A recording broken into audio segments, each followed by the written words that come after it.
Right. Good morning. Happy Mother's Day. Allie's going to hop on in a second.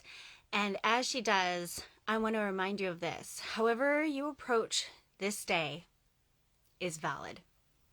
However you approach this day is valid. However you feel this day is valid. And it is welcome here. No, it's kind of a of us it's a happy day, but some of us have some mixed feelings, and I am included in that bag. It's always like a 50-50 of like, yay, Mother's Day, and then feeling the sadness of the journey I had with my own mother and also losing her. So if you approach this day with those kind of mixed feelings as well, know that that's okay. That it's valid. And however you approach Mother's Day, if you have lost a mother, have lost a child, you are welcome here. Good morning. Happy Mother's Day. Good morning. You feel like I'm started your smart day. right now. Yeah, and it's I got some pretty interesting cards from my kids, so that was fun. What do you mean by interesting? They were just so sweet.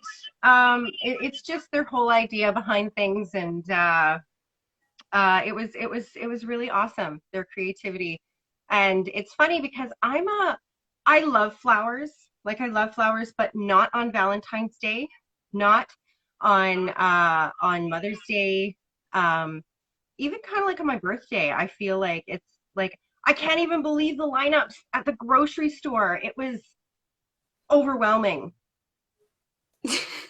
Yay, pandemic lineups at grocery stores. It's always so much Right? fun, right? Oh But my I God. am going to share that this is what I'm doing right now. I thought about joining you, but I am not a good drinker, so I kind of have to meter that stuff out. You'd think I'm half Russian, I'm half Scottish. I should be able to be a better drinker, but I just don't practice it. You you are such a lightweight. It's so funny. It probably has more to Yeah. do with like seriously like a quarter of my clothes are from the children's section. So I need to get a pillow to sit on because I kind of feel like I'm super short. I changed. It's always interesting trying to figure out what to do here. I feel now like I'm on a boom. Oh, did that help? I don't even know. yeah, it Did sure it? did. Hi, Skin by I don't even know what Stephanie, and that. hi, Orlando Perez. Thank you for the Mother's Day wishes. It's so sweet. Yeah, I just wanna give a shout out. I think like you were saying, AJ, that today can be a really hard day for some people. And I also think that it's like built up into this thing, like even when you are a mom and maybe you have a real shit day, right? Like kids are screaming, but to even acknowledge that there's some moms that are fur baby moms. There are women who mother other people. There are fathers who step in the role of mom and dad. There's also women who decide not to have babies and are the ally to the moms. We need that reprieve to be with other people, and also to the people who've lost their mom, right? Mhm. And it's like this blaring day, right? Today is like, oh, happy Mother's Day, and for some people it's a really tough day.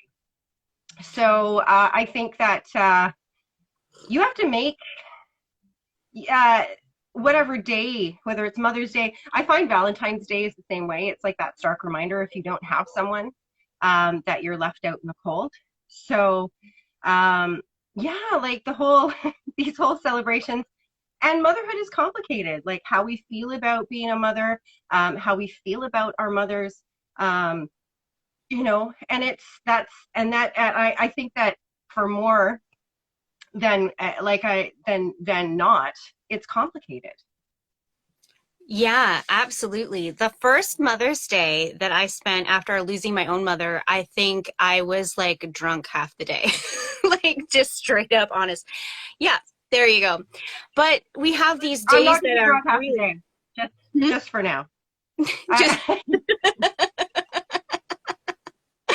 But yeah, we have these very simplistic days where it's like, this is a day about this and this is a day about that. And we don't have simplistic relationships. Like even when our relationships are good with our mom, they're always complex because there's like mom's life journey, your life journey, and we don't always mesh and interact even with our own kids. Yeah. And there's even that moment. I know that I think I was a really tough teenager on my mom. I think that I was so different, or I wanted to be so different from her, that she just didn't know what to do with me. And then it kind of got to the point where I realized that I was really similar to my mom. And I let go of the push and the pull a lot. And I just let her be my mom, right? I can feel it with my own kids where like that independence, right? They're coming and they're stretching and they're like, I don't need you. I want you. I don't need you. I want you. Um, and it's complicated. It's a mixed bag of things. And you know, I'm glad we're talking about this today. Yeah, yeah. Like, I remember when I was like a kid and going out for Mother's Day, my mom would get us all out together. I'm like, why are we having dinner together? We don't even like each other. I'm like, I'm here for the cheese toast, and that's pretty much it. But but it's also that acknowledgement of like how these relationships form who we are. You know, whether we're happy in them or not, they're part of our life experience and need to be examined, even if we want to get to the other side of it. Like if you have that negative feeling when you think about motherhood, we want to Yeah, investigate that so it doesn't have power over us, particularly as we go forward. And we're not all called to be mothers, and we're not all physically able to be mothers, but I yeah, think we are all called to mentor um, in some way. absolutely. I think that that's the thing is that when you really look at what the definition of a mother is to you, you know, your safe place that is there for advice, that is there to pick up the pieces. I know so many women in my life that are that for me, that aren't biologically tied to me. And so I think that like we can take, it's almost like taking back the day and saying, this is a day to celebrate the people who have taken that role with you, who have stepped in to help out, who have picked you up, who've seen you at your worst and given you the grace to stand up, without judgment, you know, and that constant learning that we have. And you said it, you said a very particular word, and that's mentor. And we all get to be that and have that in our lives. And I think that that's worth celebrating, right? And this is not about a day to make people feel bad, and like highlight.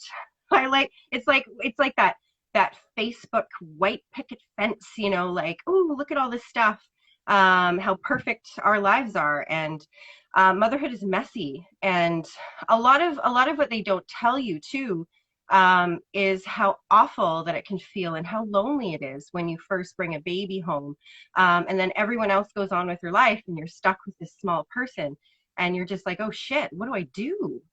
Nobody, like, I all and it's funny because all of the like the birthing classes, they tell you what to expect when you're giving birth, and then they're just like, see ya, bye, you're on your Yeah, own, there was that bye. absolute cutoff, right? And even with midwives who stay with you, you know, 3 or 4 weeks after, there's still that cutoff. And we're mothering in a different this time in history is different from all the millennia before it, in that we are not in a community, we're not in a tribal community.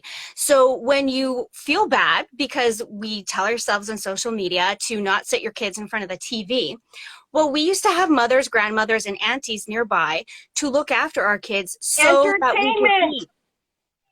Yeah, Yeah.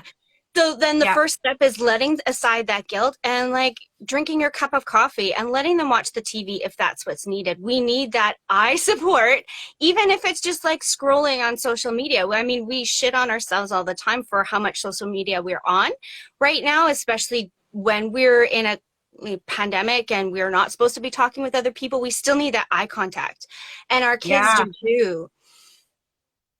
But yeah, that totally. parenting is so much different. And then so you bring this little one home and it's just like your friends are living their best lives and you're exhausted and Yeah, leaky unless and you there's have things babies to at the same do. time. Yeah, like, and it's just the whole idea, like, go and find a mom group, even a bunch of strangers. I think my thought was, no, thank you. I already feel weird enough about what's going on. And I think that there's like sometimes I don't feel like it comes naturally to me all the time, like that patience, right? I tend to, I can be a little volcano, and that's my own shit to work on too. And you see other people are so patient and you're destined to be moms, and again, like you said, there's some people that can't have kids, and you know, they are the epitome of a wonderful mother. Mm. And so we're all just kind of in it, just trying to keep our heads above water. And so a day to celebrate. Yes, my head is above water. So Back chai, I don't know how to do that yet. We were actually talking, Allie and I, about adding other people to our lives, but we're not quite ready yet. So, but keep texting. If there's something you want to say, please say it in the chat because we want to hear it. We want to hear it. Yeah. Oh, now my Allie's paused. That's okay. She'll be back in a second. Sometimes internet gets slow on days where we are all supposed to call that special person, that special mom, and which is sometimes, yeah. And then there's also the dichotomy of our relationships and our partner's relationships, or oh, I lost my Allie. I lost my Allie. She'll come back. And like the whole thing with like in-laws, I had one friend who always used to call them her outlaws. Her and her partner, they had a really good relationship and they had kids, but she always used to call her in-laws her outlaws because their point of view was so very different, and that is a whole other dynamic when it comes to Mother's Day as well. sorry, dude, my tablet overheated for some reason. Oh no. That's always the interesting thing. Mm-hmm. Mm-hmm. Yeah. Oh, I like your mug. Oh, thanks. It's, you know what? It took me so long to realize it's actually the birds and the bees. It was my springtime mug. Yeah, so what are your plans? Like, what's your ideal day for Mother's Day? Because Yeah. I purposely make it a low key day because and I find with a lot of my other friends who have lost parents on Mother's Day or on Father's Day, it's kind of like this and if you're a parent yourself, it's like this duality of like celebrating the life that you have built and the family that you have, and allowing your kids to honor you, which can actually sometimes feel a little bit uncomfortable for yeah, some. And then also having that awareness of like that space, like this is my parent who is gone but not totally gone, but and by I mean that her spirit is there and her memory is there. Oh, hello from Kenya. Wow, I'm glad you said where you're from. Yes, say where you're from. um awesome. so yeah, it's kind of like, so what I have to do is I have to intentionally put in self-nurture into this day. And for me, that is my art. Like I get out with the paints, I get out in the sunshine. I know that my art can sustain me, right? So and which is such a, as moms, right, we're always like pouring from the cup, and at some point this is going to be totally empty. Yeah, And you on got to days, fill your cup absolutely. And or then your the thing is, mimosa. or your mimosa, on days where you have that that awareness or feeling empty, or it's hard to get out of bed, or you're like, I just need to put on pants today, right? That's when we know we need to be filling up even more because the cup has a hole in it. I saw this one coach do some training, and she actually purposely had a broken cup, and she was like pouring it into the other one. And she said, I expected myself to be able to fill other people's cup, but I had to do so much pouring into my own to even make that happen because her cup was only this big. And Yeah. there are times and seasons, mostly seasons, where that is the case. We just need to fill, fill, fill. And you're like, holy fuck, how much self-care does one person need to do? It feels like a lot, right? And we Mhm. feel guilty about that, right? I was talking about that just the other day is when you're focused on your career, when you're, when you've got kind of stuff happening within your life, um, it's really hard to remember about yourself. And again, you've created that analogy before, where it's like you got to put on your own oxygen mask before everyone else, so that we take care. And sometimes the hard part is remembering, right? Things slip away really easily, and we make concessions for everyone else. So Jack's upset, or so and so is fighting, or oh yeah, I guess I'll do that later. And so that's such an important point. And it's just like really looking at when I thought about what I wanted to do today. Um, and it's funny because I want to make the charcuterie board.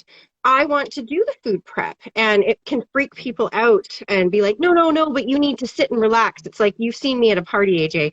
I'm not the person to sit and relax. Like, I want to be in the kitchen doing things because that's my comfort place. And so I, like you, um, I don't really have any expectations for today. I'm going to garden a bit and just see what happens with the day, because when we put so much stock into one day, and I think somebody was saying, we need to be celebrating and we need to be kind and we need to tell people we love them every day, not just on Mother's Day, Father's Day, Valentine's Day, birthdays, that kind of thing, is that we need to celebrate.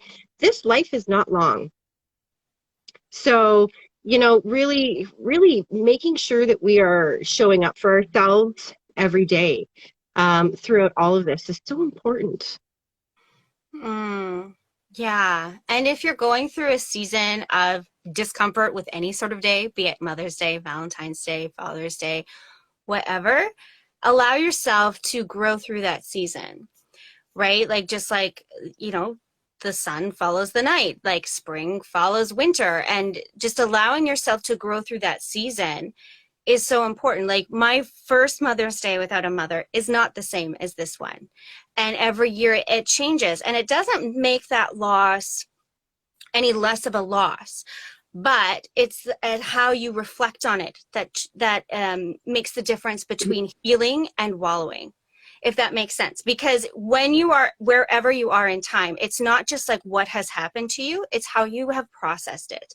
And Yeah. creating meaning is the most effective way to heal from pain of any type, be that an infertility journey or a loss of a parent yourself. It's how do you create the meaning of what is going on for you right now.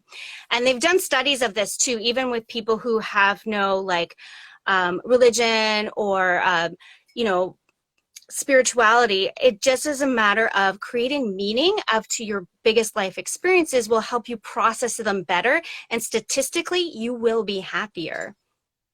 I think also too, like if this day is a sore day for you, for whatever reason, make it your day. Like, don't make it about Mother's Day. Like, go do something kick ass that you would like to do and make it about you. And or live in the memory of someone, and seek out something in a celebration of life for mothers. If you've lost one, or if you're not even interested in having children, go do something really fun. It doesn't mean that this day will hold you down. Like, it's not pinning you to the ground. So make it your own. It doesn't have to be this grandiose thing if you're a mom, or you could make it a grandiose thing if you want it to. Um, we were at the mall and I almost choked. I was with AJ. Um, $25 for 3 cards. Dudes, I'm never doing that again. I almost like I almost fell over at Shoppers Drug Mart. And it was Because they just know they're like dying. Card companies are dying. the monetary, it's why I don't want flowers. I would rather that you write me a card. But I did want to get one to send to my mom, and I'm never doing that again. Just simply because it was just like, oh, it's not about the money. It's about the time spent. It's about reaching out to someone. We all have godmothers. AJ is a godmother to my kids, and it's about reaching out to the friends and connecting with other people who put themselves in that parent role, and not giving in to the commercialization of this Mm, day. mm.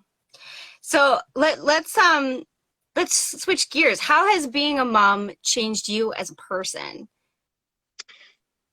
Oh, it changed everything. Um, I would have to say that one of the biggest reminders that my kids give me is to not get too far ahead of myself. They're so in the moment that being in that moment, and also getting to relive all the fun. Like as adults, like we're serious, and we have this and we have that, and we get so stressed out that we forget about the fun. And I think that as kids we want to grow up so fast that being a mom kind of brings us back to reminding ourselves all about the beautiful things in the world that make you happy. And they don't have to be complicated, they're really simple. I have to practice patience, uh, and sharing, which can be hard. Um, but I just honestly, having kids made me realize that it's hard, and we can do hard things. Yeah, there's so much, right? Like there's the What about um you? yeah, in some ways like the playfulness. And honestly, like she has caused me or helped me, not caused me, but helped me heal in a way that no one else on this earth could, in both the happy experiences and the challenging ones. Like one of the most effective ways to heal from trauma is actually through play and through joy. And Yes. so when my life fell apart, Sadie was about 4 or 5, which is like prime time playtime.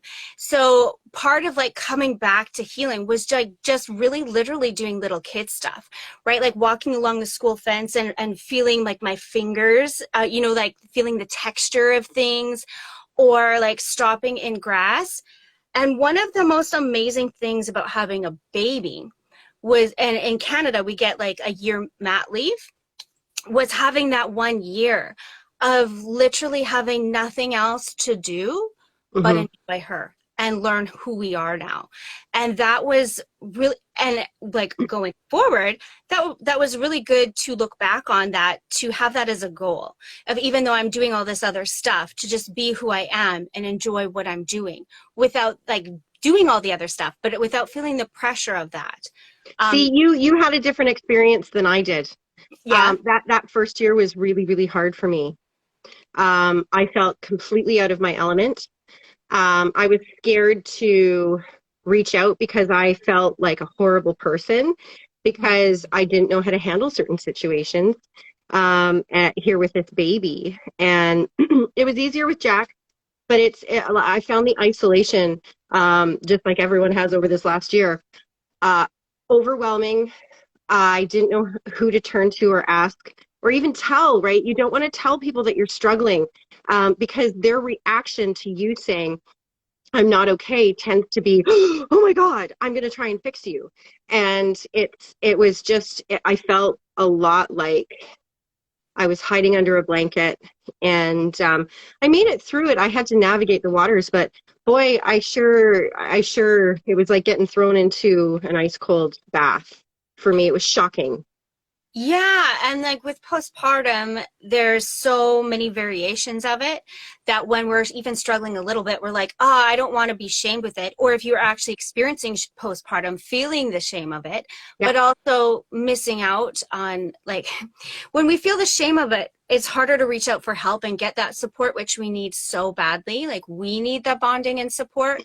Our bodies like literally did this weird, crazy miracle, which is disgusting and beautiful at the same time.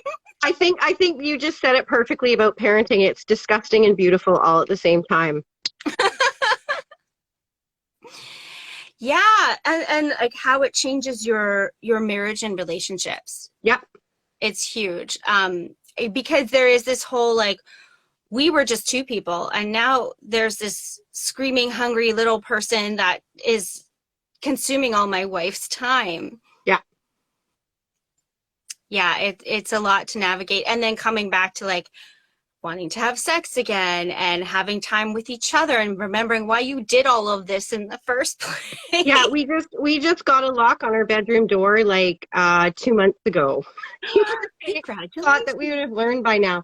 But yeah, it is, and just being that parent, and the thing is that coming out of it and learning your own rhythm with things. But you mentioned a tribe earlier, and we really lack that, don't we? It's funny because the word tribe's being used a lot in the WW community, just because that is what you're seeing. You're seeing people band together and support people in a way where is in common everyday life. We don't see it. We don't have mothers and the whole family coming to stay with you after you've had the baby. Like you said, we don't have that. We all live in individual places. And then we're completely isolated. And that was the hardest thing for me. And I didn't want to go find a random group of strangers to go tell my problems to. I was nervous enough to even admit it to my own friends. I'm not going to tell these people what's going on. So I think we know more now. I think that there is a lot more information out about how we can support each other when we do have children, and whether that be moms or dads. Like, we see all kinds of different families and blended families and stepkids and all that kind of thing coming. And I think what we need to get better at our tribe. Yeah, and intentionally seeking it out and intentionally supporting each other. One huge blessing that happened to me this week was yesterday I met with, like, I call them my soul family, a bunch of other coaches and other people. We just meet like once a month and just like be real where you're at and totally love each other. And having this perspective of different people in different ages and different countries, it's good because when you seek out support of people who are different than you, yes, you get out of your own cycle, out of your own head cycle. And that's actually one of the gifts of, like, when your kids seek out other kid friends and you're like, oh, great, I get to hang out with this parent I know nothing about and have nothing in common with. And sometimes it works amazing, and sometimes you're just like, I'm gonna stand over here now. It does. And you really did touch on something, and I think that there is value in our elders and being an elder. Yeah. There is such value because and having that mix of different ages within our friend group, in our mentor group, where we can pull information from, because it gives you so much more of a diverse pool of information to pull from and to have. And it make your life so much more rich when you have that diversity around you. And really, it makes life so much more colorful, so much more beautiful. When age doesn't play a factor, it's more about the connection between people. Yeah, I'm not saying you have to go find a grumpy old person to be friends with. That's not what I'm saying. No, but if we go back to the tribal mentality, there would be like aunties and grandmas and godmothers, people cousins, that have different, yeah. And then the thing is about tribal life, you would have, like, you know, this is what is a normal behavior for a child and this isn't, because you'd have all these different perspectives, sometimes helpful, sometimes not. But as at least family is. Yeah. At least you have kind of a guideline. But so much of parenting on your own in this kind of culture where there's so many different voices on the internet and so many different parenting advice that you come up with a situation that is challenging for you as a parent and you're like, is this normal? I don't even know. Yeah. Because that information and those things on the internet, that's not people you trust. That's not people that know you. You can compile all your information that you can, but that's when we feel really far away, and that's where we're kind of testing the waters and testing other moms and other parents of kind of, because you don't really want to say it out loud. It's normal, because you don't want that peculiar look being like, what's wrong with you? But once we have that circle of trust, that people, and then you also find that I noticed this on the playground. So I'm the mom that goes up and breaks fights and checks on kids, and I'm not afraid to give shit to other kids if they're being mean. And it's so funny because I had another parent just be like, "You're the mom that's just in there," and I'm like, "Yeah, it's just like we're a group, and if there isn't someone watching what's going on, like." I want to be interactive with the kids and celebrate them when they're doing really good things, and have like a loving correction, because it's not about yelling at the kids. It's just about, hey man, like, you can't do that.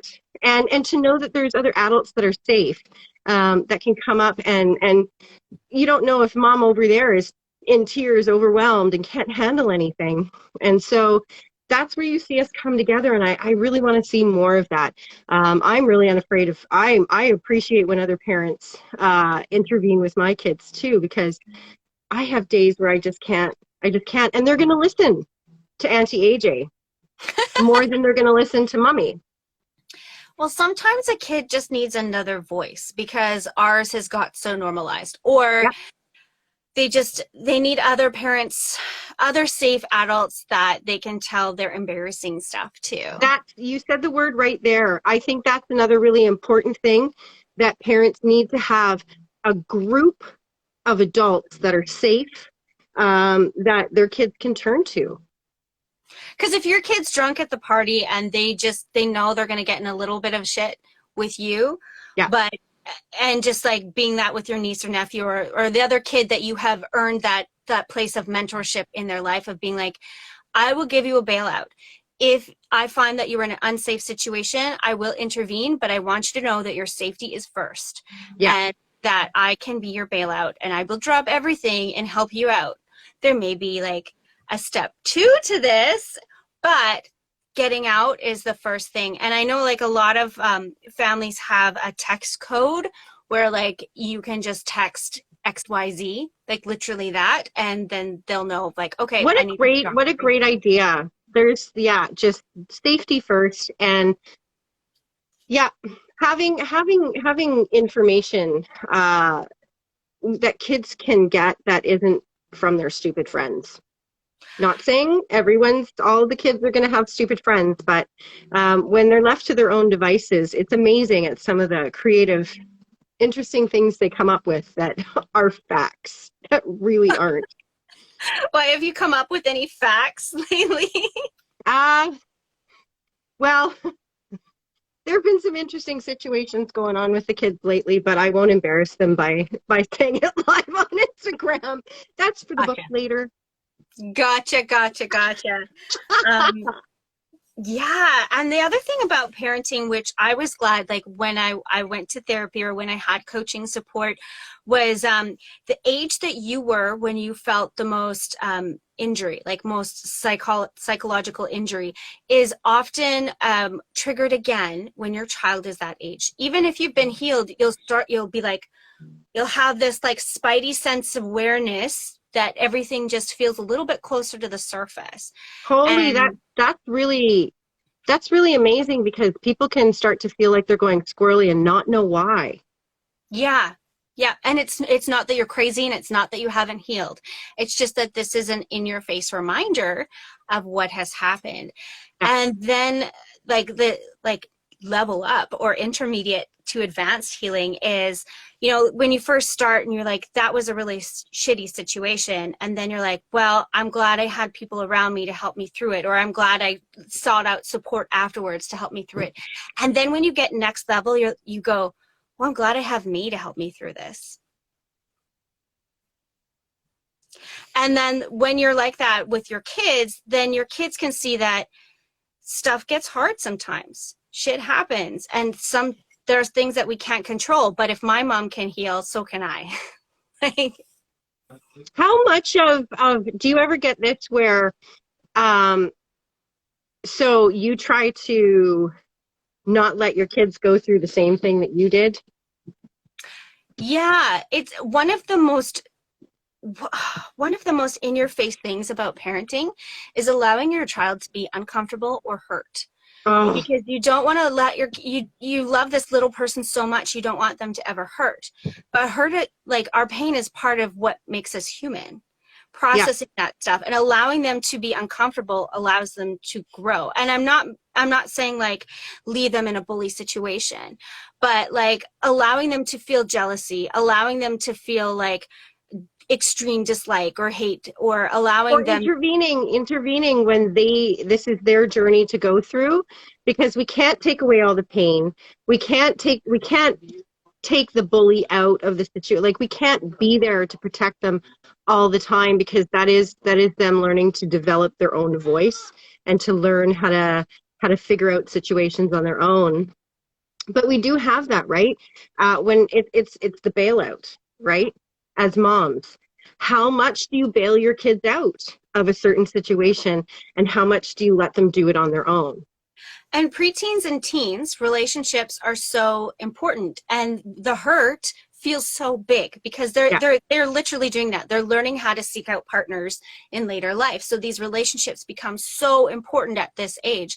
So you can't fix that. Like, you can't fix the girl who suddenly won't be your friend, right? Your Yeah. kid's friend. You can't fix the situation where relationship dynamics change, and that's a kind of a game changer with parenting too, because it takes the pressure off of you to intervene, because there comes a point where, like, yeah, you intervene on the playground when the kid is just wailing on the other kid, but at a certain point you have to allow them to navigate this on their own. And it's never my job as a parent to protect my kid from the world.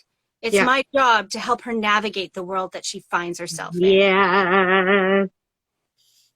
Absolutely. And one thing that I know for myself, and I tell my kids a lot, is that I'm not perfect. Like, Mhm. I don't have, like sometimes the foot comes down, right? You put the foot down.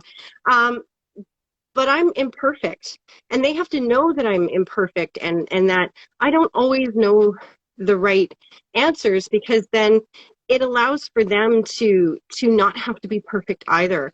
And that was a really big thing that my dad was really good at this, where he would apologize to me, and if it was in front of my friends, he would apologize to me in front of my friends.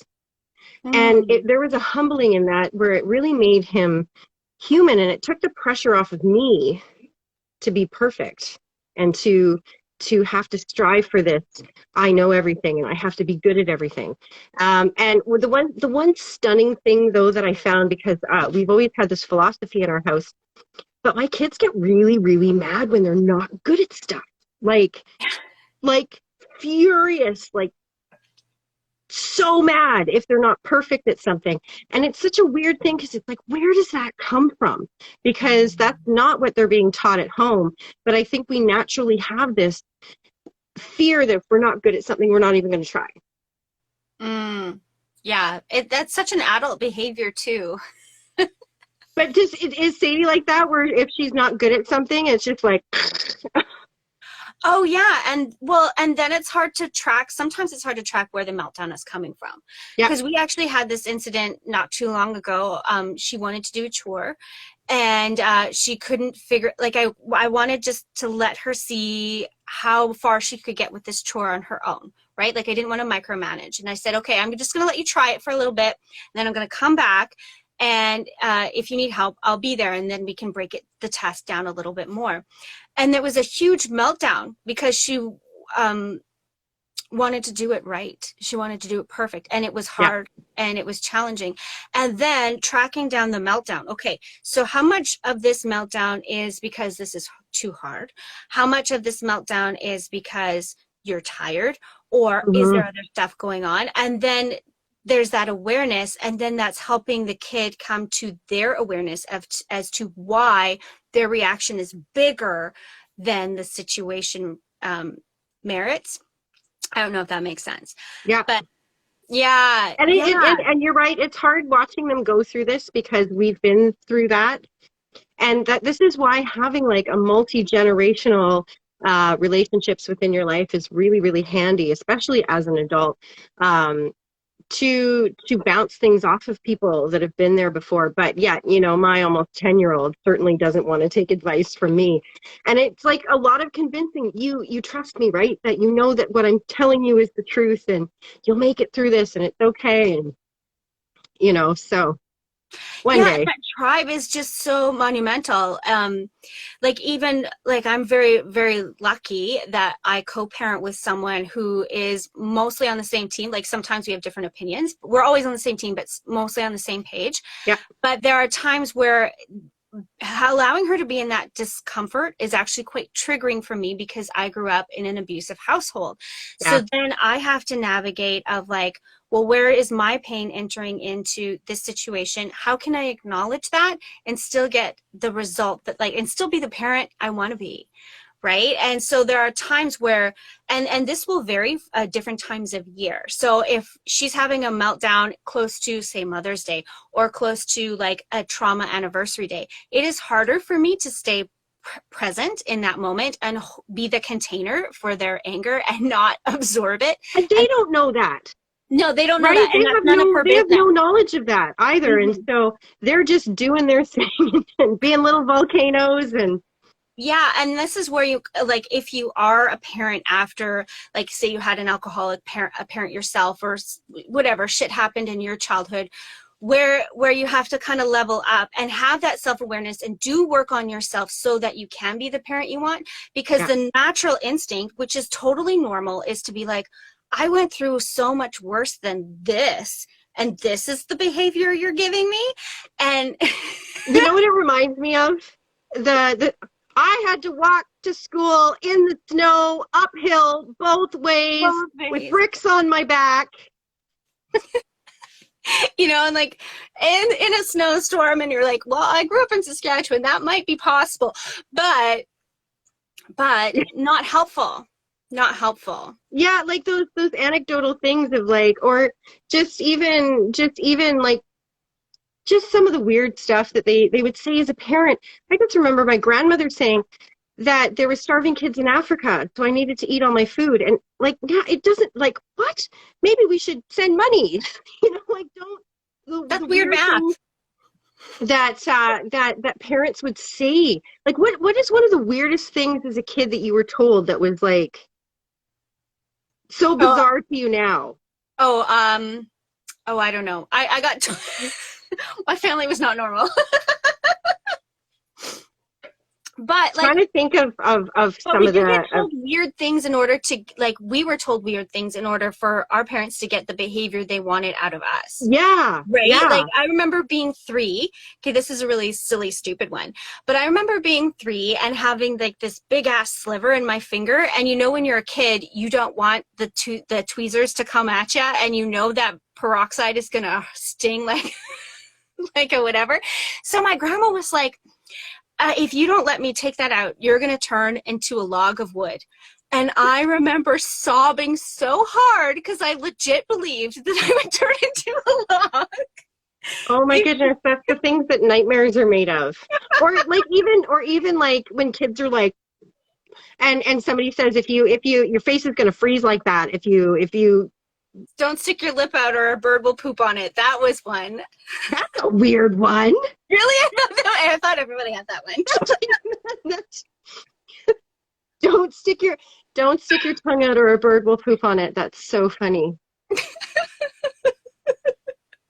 Have you ever told Sadie anything? Those parental little lies. Have you ever done that? Try to No, think if I've ever done that to Jack and Emily. I don't know if I have, but there are times where I'm like, I should have just. There are times where I felt like I should have just like, you know, lied or kept my mouth shut a little bit longer. But Yeah. yeah. If anyone wants to put in the chat, what's the weirdest story that a parent ever told you? That maybe was like as an adult you're just like, well, that's silly. That's not true at all. With my adult brain, I can logic that is ridiculous. But as a kid, it felt like so true.